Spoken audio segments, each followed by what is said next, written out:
अगर कुछ इस तरीके की आवाज़ आपकी क्योसेरा टास्क अल्फ़ा प्रिंटर से आती है जो कि मल्टी कलर प्रिंटर है, तो आज हम इसका सॉल्यूशन बताने वाले हैं। सबसे पहले आपको क्या करना है, जो आपका बेस्टेज टोनर होता है उसको चेक करना है क्या वो फुल हो चुका है, और अगर फुल हो गया है तो आपको उसको खाली कर लेना है। तो सबसे पहले मैं आपको बताऊंगा कि किस तरीके से आपको अपने बेस्टेज टोनर को खाली करना है। तो देख सकते हैं यहाँ पर कुछ क्लिप्स आपको लगी हुई दिख रही हैं, इसको आपको बहुत ही आराम से निकाल लेना है और फिर इसको पूरा खाली कर देना है। तो देख सकते हैं छोटा वाला स्टेपलर है, थोड़ी सी जुगाड़ करी हुई है मैंने, तो इस स्टेपलर के जरिए हम इसे बहुत ही आसानी से खोल सकते हैं और फिर हम इसे खाली कर देंगे। तो जल्दी से मैं इसे खोल के बता देता हूँ, थोड़ा सा सावधानी से कीजिएगा वरना टूटने का डर भी रहता है, लेकिन ऐसी कोई दिक्कत नहीं है। तो बस आसानी से हम इसे खोल लेते हैं। तो कई बार ऐसा गिर भी सकता है। खैर ये तो अभी खाली था क्योंकि मैं खाली कर चुका था, फिर बाद में मैंने वीडियो रिकॉर्ड किया।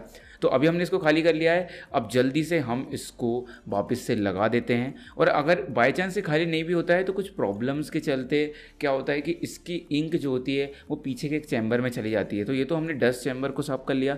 अब हम बताएंगे कि एक्चुअल प्रॉब्लम ये कहाँ से अराइज हो रही है। तो ये प्रॉब्लम क्या है, इसके लिए हमें मशीन को पीछे से खोलना पड़ेगा। नॉर्मली आपको एक बड़ा पेंचकस चाहिए होगा और ज़्यादा कॉम्प्लेक्स प्रोसेस नहीं है, देखने में थोड़ी कॉम्प्लेक्स लगती है लेकिन इतनी भी कॉम्प्लेक्स नहीं है। तो जल्दी से मैंने एक नट खोला और ये ऊपर का चैम्बर हमको खोल लेना है। देख सकते हैं यहाँ पर एक पुश करने का ऑप्शन है, तो ये मैंने पुश किया और ये अपने आप खुल चुका है। अब इसे हम साइड में रख देते हैं। कभी कभी खोलने में थोड़ी सी दिक्कत होती है लेकिन खुल जाता है बहुत ही आसानी से। ये सब मशीनें बहुत ज़्यादा आसान है ठीक करना, मैंने खुद भी सीखा है। मैं खुद ऑपरेटर हूँ, कोई मैकेनिक नहीं हूँ। अब इसके बाद क्या करना है कि यहाँ पर 2 नट लगे हुए हैं दोनों तरफ, इन दोनों नट को हमें खोल लेना है।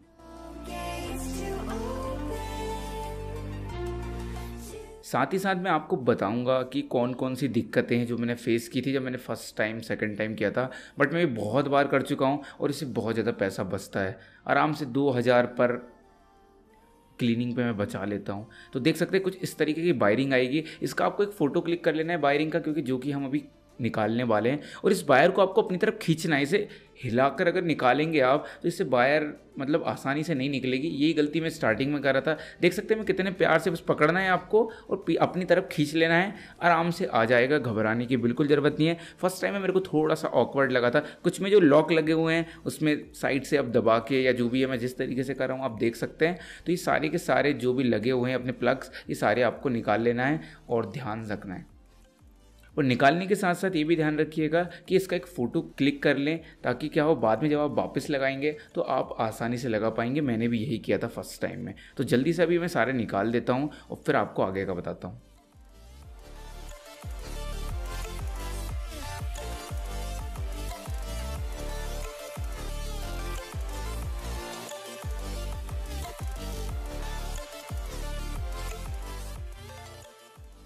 तो ये देख सकते हैं ऊपर के तो मैंने सारे निकाल दिए। इसको क्या करना है, ऊपर से कुछ भी टेप वगैरह से कुछ इस तरीके से चिपका देना, क्योंकि जब हम इसको बाहर निकालेंगे तब प्रॉब्लम आ सकती है। तो जल्दी से मैंने ये कर दिया। देख सकते हैं अब यहाँ पर जो क्लिप्स लगी हुई जिसमें वायर लगा हुआ है, ये सारा थोड़ा सा निकाल के इधर से वायर को दूर कर देना है। तो देख सकते हैं कितना स्मूथ लॉक है, जस्ट क्लिक करते से आप उसे बहुत ही आसानी से खोल सकते हैं। 4-5 जगह ही लगा होगा, ज़्यादा जगह नहीं है। इसके अलावा एक आता है जो थोड़ा कॉम्प्लेक्स होता है, ये वाला। इसको आपको लेफ्ट राइट दोनों तरफ से अंदर की तरफ पुश करना होगा, तभी वो निकल के बाहर आएगा, नहीं तो बहुत दिक्कत होगी। फर्स्ट टाइम मुझे बड़ी दिक्कत आई थी। तो देख सकते हैं कितने आराम से मैंने इसको निकाल दिया है।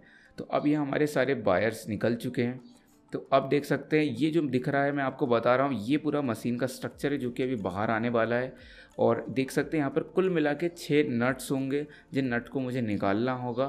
ठीक है, ये मैं सारी बता दे रहा हूँ आपको कहाँ कहाँ से कैसे कैसे निकालूंगा। आगे निकालूंगा वो भी मैं आपको दिखा दूंगा। तो अब मैंने नट निकालने स्टार्ट कर दिए हैं। बहुत ही आराम से नट्स को निकाल लेना है। इसमें बड़ा स्क्रू की ज़रूरत आपको पड़ेगी ही, उसी से आप निकाल पाएंगे, बड़े टेस्टर जो भी बोलते हैं इसको, इससे आप।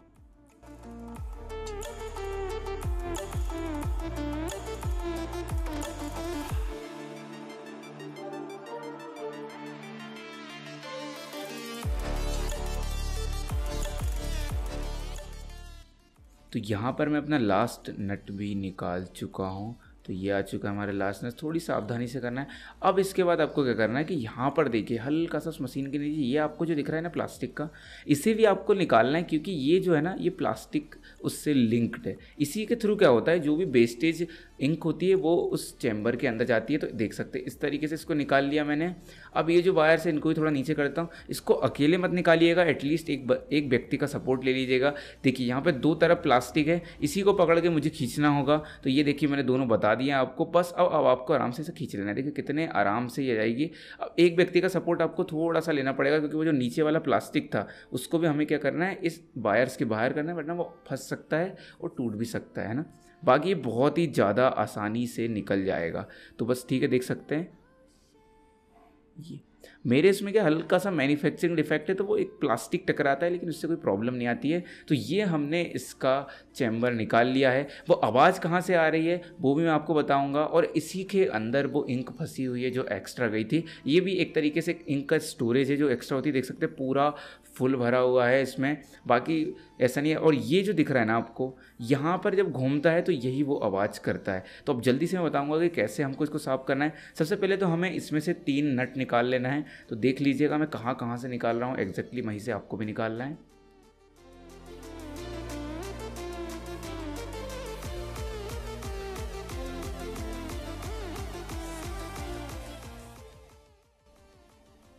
ये तीनों स्क्रू मैंने निकाल लिए हैं। अब क्या करना है, छोटे छोटे लॉक लगे हुए हैं जिसको बस इस तरीके से आपको पकड़ना है और ये पूरी बाहर निकल जाएगी अपने आप धीरे से।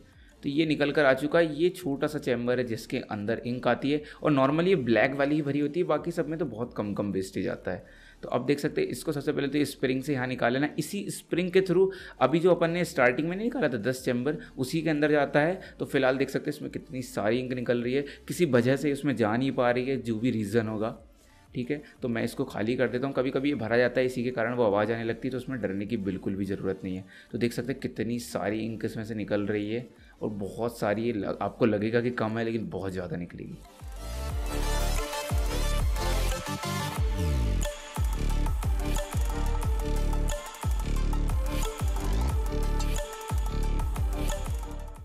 अब मैंने हाथ से साफ़ कर लिया है, और अब मैं थोड़ा सा उसको एयर प्रेशर दे के अच्छे से ही साफ़ कर लेता हूँ। पूरी तरीके से इंक निकल जाएगी तो एकदम फ्रेश हो जाएगा। और फिर जो घूमता है ये, इसी से आवाज़ आती है, तो अब ये आवाज़ आना भी बंद हो जाएगी। देख सकते हैं पूरा क्लीन हो चुका है। अब जल्दी से इसे वापस हम लगा देते हैं जैसा लगा हुआ था। थोड़ा केयर करना है सब चीज़ों को लगाते वक्त, बाकी है बहुत ज़्यादा आसान, क्योंकि मैंने खुद भी सीखा है, एक ही बार में मैं सीख गया था। तो अब जल्दी से इस मशीन को भी पूरा साफ़ कर लेते हैं। और अब वक्त आ गया इसको वापस लगा लेते हैं, और यही हमें मेनली साफ़ करना था। तो अब धीरे धीरे मैं लगाने का पूरा प्रोसेस बता देता हूँ। तो जल्दी से हमने इसको लॉक कर दिया। अब सारे के सारे इसमें स्क्रू हम कस देते हैं।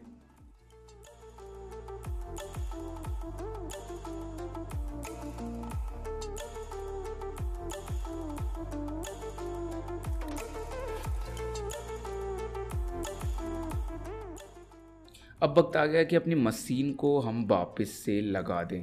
तो जल्दी से देख सकते हैं जिससे हमने निकाला था वैसे ही हम इसे लगा देंगे। एक व्यक्ति का सपोर्ट लेके वो जो नीचे का हमारा अलग से जो है उसको हम अंदर करवा देंगे। देख सकते हैं आप कॉर्नर में राइट, और ये लग गया। ये देखो यहाँ पर मेरे इसमें थोड़ा सा बैरियर है, प्लास्टिक या मैन्युफैक्चरिंग डिफेक्ट है, बट उससे प्रॉब्लम नहीं है। थोड़ा मुझे लगाने में दिक्कत आ जाती है, बाकी ऐसी कोई दिक्कत नहीं है उससे। तो बस जल्दी से मैं इसको लगा देता हूँ अभी।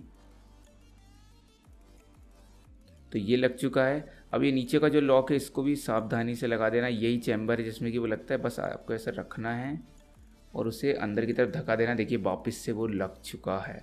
तो ये हमारा पूरा सिस्टम लग चुका है। अब जल्दी से हम 6 के 6 जो स्क्रू हैं उन्हें लगा देते हैं। स्क्रू लगाने से पहले एक ध्यान दीजिएगा, इस मशीन को आपको थोड़ा सा दबाना है। जो अभी अपन ने स्ट्रक्चर निकाल के अंदर वापस डाला ना, इसको थोड़ा धकाए रखना है, फिर आपको स्क्रू कसना है। और पूरा मत कसिएगा, थोड़ा थोड़ा करके सारे स्क्रू कसिएगा ताकि मशीन सेट हो जाए। और फिर उसके बाद उन्हें पूरा टाइट कर दीजिएगा, क्योंकि ये वाली प्रॉब्लम मुझे बहुत आती है कि एक में लगा देता हूँ टाइट, फिर दूसरा स्क्रू लगाने में बहुत प्रॉब्लम हो जाती है ना। तो ऐसा आप करेंगे तो आपको प्रॉब्लम नहीं आएगी। मैं सारी प्रॉब्लम बता दे रहा हूँ जो जो मैंने फेस की थी, ताकि वो गलती आप लोग ना करें। तो जल्दी से आप सारे स्क्रू लगाते हैं, फिर आगे का बता देता हूँ।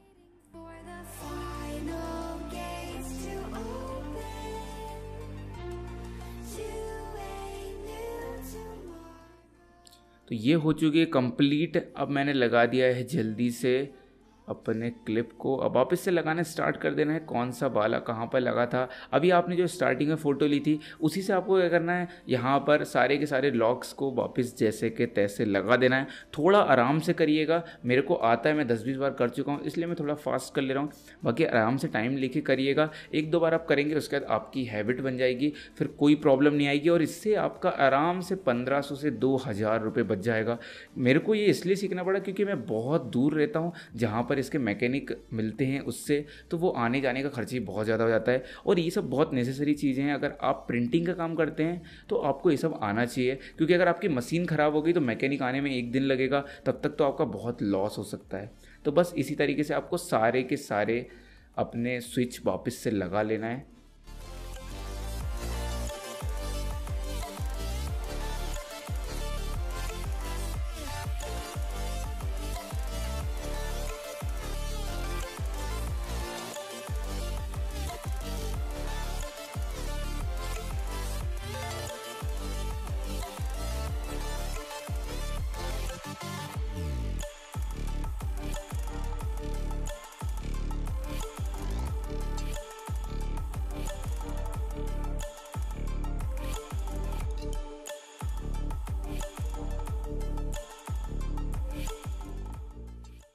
तो अभी हमारा काम कंप्लीट हो चुका है। अब सारे बायर्स जैसे थे वैसे ही मैं इनको वापस से पैक कर दे रहा हूँ, देख सकते हैं जैसे हमने निकाले थे वापस के वैसे ही मैंने कर दिए हैं। और अब बस हमने वायरिंग कर दी है, सब कुछ कंप्लीट हो चुका है। बस अब हमें इसका ढक्कन लगा देना है और हमारी मशीन तैयार है प्रिंट करने को। और अब जो आवाज़ मैंने आपको स्टार्टिंग में सुनाई थी वो आवाज़ आना भी अब बंद हो जाएगी। तो जल्दी से बस आपको ये लगाया मैंने, इसमें 2 नट लगाने हैं, वो दोनों हम लगा देंगे जल्दी से।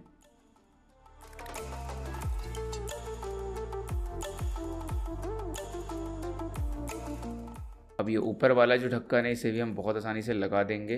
ये सब लगाना थोड़ा सा आसान है, बाकी अगर थोड़ा टफ पड़े तो 1-2 बार ट्रायल मार दीजिएगा तो कोई दिक्कत नहीं आएगी। ठीक है, इसको थोड़ा सा पुश करके अंदर लगाना होता है। ये लग चुका है, अब जल्दी से हम स्क्रू कसते हैं और ये हमारी मशीन एकदम ठीक हो चुकी है। बस अब आपको चालू करना है और आप प्रिंट लेकर देख सकते हैं कि क्या रिजल्ट आ रहा है।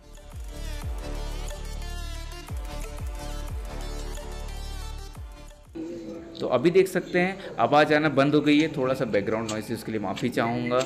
बिल्कुल आवाज़ आना बंद हो गई है, प्रिंट भी आ रहा है, अब किसी भी तरीके की साउंड हमें नहीं आ रही है। तो अगर आपको वीडियो पसंद आया तो लाइक कीजिए, सब्सक्राइब कीजिए और शेयर कीजिए ताकि हम और वीडियो बना सकें।